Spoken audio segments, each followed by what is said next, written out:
54% of the Brazilian population is of African descent. You can see the legacy of the slave trade in the faces here. Brazil was the last country in the Western world to abolish slavery. It did so in 1888, 20 years after the U.S. did. But despite the fact that more than half this country has African roots, you may have noticed that almost all of the faces that you have seen so far in the clips that we've shown you from Brazilian television, either corporate media or religious channels, have one thing in common. They're white. If you turn on the TV in Brazil, there are hardly any black actors or presenters, hardly any black journalists. This is across all of the mainstream channels. We are not seen there. The invisibility of black people in spaces of power is glaring. Just go to the newsroom of any newspaper or television station and look at the journalists working there. Almost all of them are white. So the coverage of black people on television or in the Brazilian news must go through the hands and the work of the white journalist. This kind of television reinforces stereotypes all the time. It reinforces the myth of racial democracy and that everyone has rights and equality and everything is okay.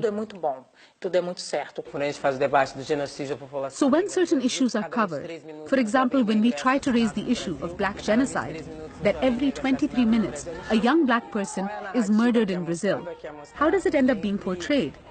It's always shootouts in the peripheries and the criminals were killed. There isn't even a narrative that serves to inform the public of the facts in Brazil, a country that was the last in the world to abolish slavery. The depiction of that Brazilian reality does not just occur in news programming. The same can be seen on the entertainment side and the Brazilian soap operas known as telenovelas. Telenovelas are an integral part of the Brazilian media story for reasons both social and financial. A successful telenovela will capture huge audiences, routinely in the tens of millions. Their plot twists will drive everyday conversation in Brazil. For the networks producing them, all of which face the economic challenges born of the digital revolution, telenovelas are still cash cows. One of them, Globo's Avenida Brasil, reportedly delivered ad revenues of about $1 billion. Avenida Brasil. And telenovelas have something that Brazilian news programs do not. They have international reach. Globo's flagship newscast, Jornal Nacional, dominates domestic news ratings here, but relatively few people outside Brazil will ever see it. Telenovelas are an export industry.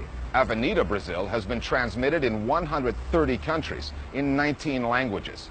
In that respect, telenovelas are the face that Brazil shows to the world.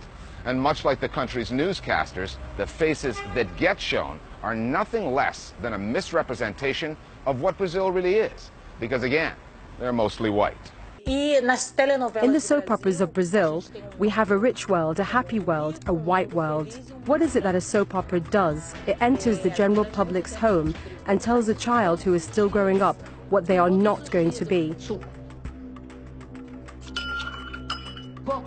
The places they cannot reach. Brazilian private television does this every day. Every day. For example, in adaptations of books in which the main characters are black, when they make them into TV series, they cast them as white. E de que me adianta querer? Sou uma escrava, uma fugitiva.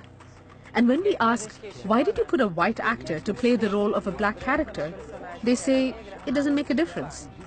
And this has happened in some very famous series in Brazil in the past, like Isaura, the slave, and Chiquinha Gonzaga. A senhora Dona Isabel toca piano? Há alguém no Rio de Janeiro que não toque? Os escravos. Hã? Os escravos não tocam piano. It may not happen today, because now we have a platform where we are able to protest. Because of the internet, we can make some noise. After a lot of pressure from the black movement, you can see, little by little, black actors gaining leading roles in soap operas. Uma o quê? Vamos, complete a frase. Uma negra, não é isso que você ia dizer? However, it is an illusion to think that placing a black person on television solves the problem. The way that black people are portrayed in most of the mainstream media follows and legitimizes the structural racism that we have in Brazil.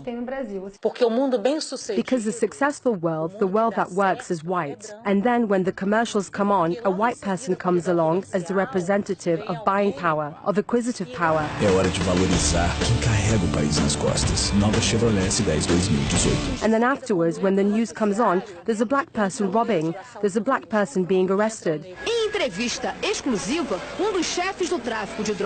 So every day, private television in Brazil attacks Brazilians. Finally, back to Globo and the story of the Brazilian TV beauty queen, Nayara Justino. As examples of media malpractice in this country go, it is nowhere near the worst, but it is revealing. The title, Mulata Globaleza, was created by Globo. It's a beauty contest tied to its coverage of Brazil's annual carnival. That word, mulata, which some say has its roots in the word mula, meaning mule, is considered racist. A word loaded with colonial connotations, chosen by Globo for a beauty contest ostensibly held to celebrate racial integration. Viewers get to vote for the Globaleza, and 2014 marked a first. The winner, Nayara Justino, was dark-skinned and unmistakably black. A Globeleza 2014 é Nayara. Not everyone approved. Online trolls called Justino a monkey, a darky. A few months later, Globo had Justino replaced. It set the results of the vote aside and simply picked another woman. Globo insisted that its decision had nothing to do with skin color, that the choice came down to artistic fitness for the role. It said artistic merit prevails. The woman Globo picked to replace Justino had African roots as well, but her skin tone is much lighter. And, as one of the country's relatively few newsreaders of African descent will tell you, in the Brazilian media, racial integration has its limits. I'm a black woman, but I have a skin tone that is a little lighter. And I can say that I am privileged in this, because the darker your skin is, the more you have to suffer in Brazil. There was an official whitening policy in Brazil. The initiative that brought European immigrants here after the abolition of slavery was not accidental. It was done in order to whiten the population, because they believed that within 200 years there would be no more blacks in Brazil. But we're still here, in this country, which still denies its African origins and which runs on the idea that the whiter, the better. In a way, the story of that beauty queen typifies the way Globo sees Brazil. Back in 1964, the network supported a military coup that brought down a government Brazilians had voted for. 2 years ago, Globo called its viewers onto the streets to help depose another democratically elected government. Globo is not even above overturning a public vote for a beauty queen if the choice of the people fails to align with the network's idea of who should represent Brazil.